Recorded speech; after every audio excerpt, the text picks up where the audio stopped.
So let me get this straight. I can't post a bikini pic on my Instagram or me drinking a glass of wine at the restaurant because you're gonna call me unprofessional? Yeah, Hey guys, welcome back to my channel. For those of you who are new, welcome. My name is Julia and I am a third-year medical student. So I did not plan to talk about this whatsoever or to even make a video on it, but I think it is important that we stay up with the times, and this is a topic that is directly relevant to me and maybe relevant to some of you, so let's get into it. So whether you personally use Twitter or you just hear about Twitter things from your other social media accounts, you may know that once something starts trending on Twitter, it picks up steam and everybody hears about it. So recently, a few hashtags started trending in response to a very controversial research paper that was recently published. If you see me looking at my phone, it's because I want to make sure that I get all the information accurate and that I don't misquote anybody. So brief rundown of the research article. It is titled, Prevalence of Unprofessional Social Media Content Among Young Vascular Surgeons.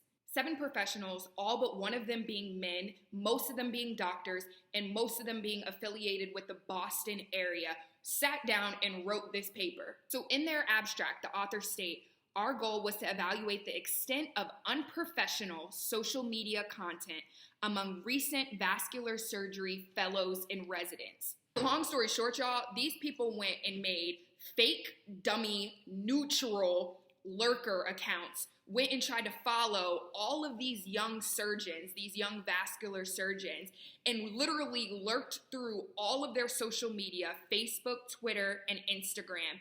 And they searched and identified material that they considered to be clearly unprofessional content or potentially unprofessional content. Like, y'all don't have time to do anything else?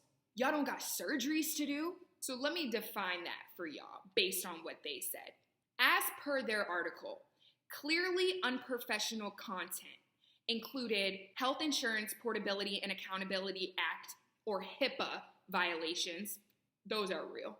Intoxicated appearance, unlawful behavior, possession of drugs or drug paraphernalia, and uncensored profanity or offensive comments about colleagues, work, or patients. Okay. So then they go on to state potentially unprofessional content included holding/consuming alcohol, inappropriate attire, censored profanity, controversial political or religious comments, and controversial social topics. They state that inappropriate attire included pictures in underwear, provocative Halloween costumes, and provocative posing in bikinis or swimwear. Controversial social comments were largely limited to comments centered around specific stances on abortion and gun control. Y'all, let's get into this. Like I said, I had no intention on creating this video, but I think this is a very important dialogue to have, and as a future physician myself, I'm just flabbergasted, honestly. I know many of you may not know me personally, and I haven't really got too much into it on my YouTube, but anybody who really knows me knows that I can get on my race and social justice soapbox real quick. But I'm not gonna do that too much to y'all in this video. But just know that I find it very interesting and telling that 5 out of 7 of these authors on this paper are white men, older white men. But as a society, we know that this is the very group that feels entitled over defining what is and what should be and what's appropriate and unprofessional. It is the history of this country and a pattern that we are all too familiar with. So that's all I'm gonna say about that.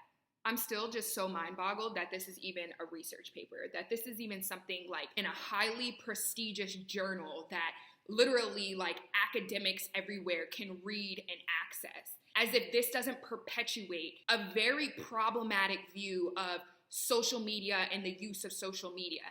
As if we as young professionals are just supposed to be one-dimensional, just supposed to be doctors and only function and act in the image of what these group of people identify as clearly or potentially unprofessional. Like, knock it off. And as y'all can see, I am very passionate about this because I myself am a person who, although I love medicine and it is my calling and I am busting my cheeks to make it and to, really go hard in this career path and become the person and professional that I want to be, That is not all that I am. I am a daughter, I am a sister, I am an aunt, a friend, a YouTuber, a social media user, a millennial. Like, come on. Like, I am not just a medical student or soon to be doctor. And to act as though we have to uphold some certain image in what is deemed professional on our personal social media accounts is very problematic. And that's going to cause us as a society to step over that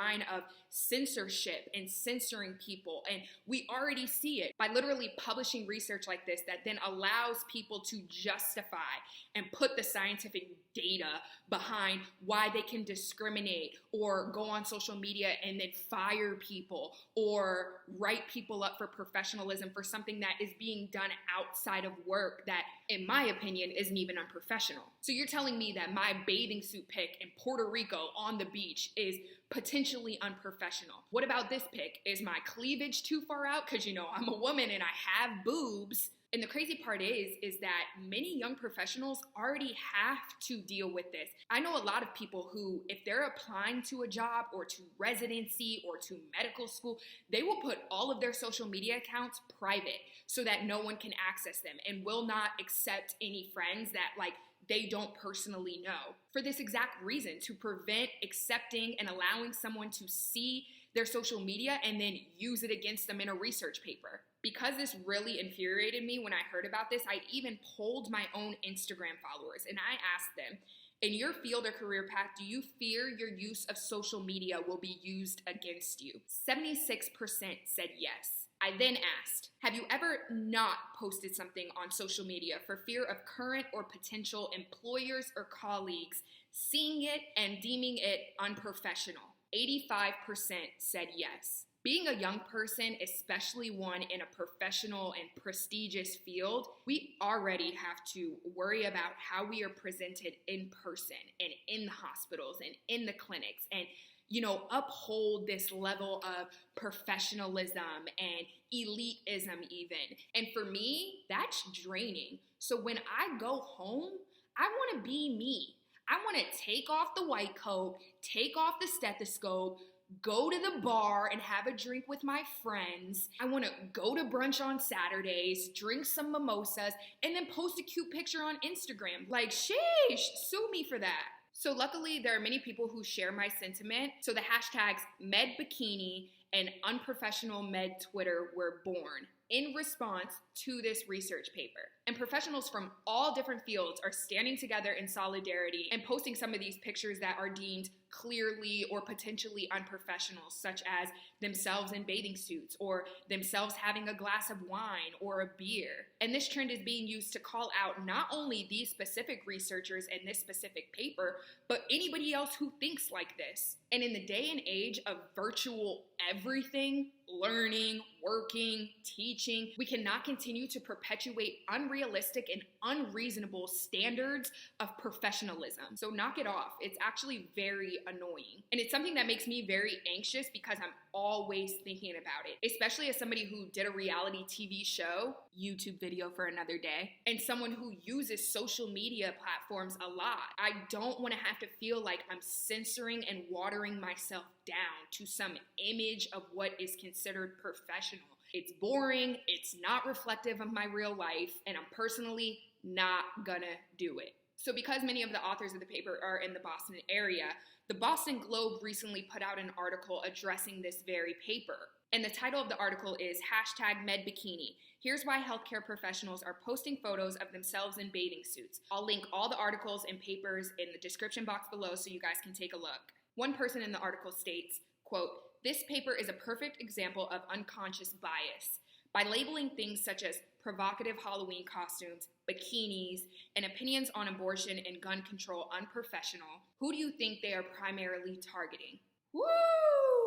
Which is something we didn't even really get into, right? Because 6 out of 7 of the authors of the paper are men. And what this quote is alluding to is the bias against women and the misogyny that is rampant in these historically male-dominated, professional, and prestigious fields. The field of medicine is not going to know what hit them when I become a doctor. Woo! So then the article goes on to state that at least 2 of the study's authors apologized for the paper's content on social media. In a series of tweets, one of the authors writes that the intent was to empower surgeons to be aware and then personally decide what may be easily available for our patients and colleagues to see about us online. This was clearly not the result, the author says. We realize that the definition of professionalism is rapidly changing in medicine, and that we need to support our trainees and surgeons as our society changes without the appearance of judgment.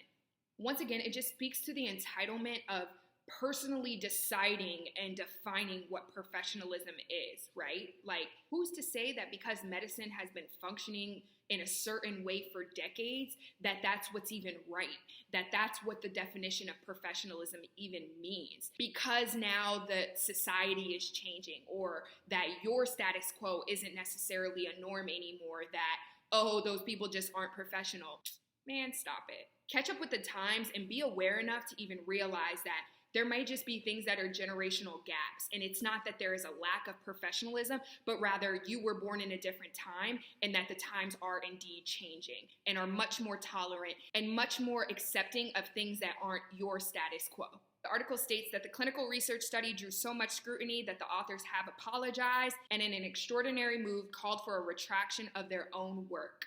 So this article may indeed be pulled from many journals because the authors are retracting their work. So please go read it if you haven't had the chance to before it's pulled and you may not be able to access it anymore. It's a really quick and interesting read, and I would love for you guys to go check it out, give it a read, and drop me some comments below, and let's get into it and talk about this.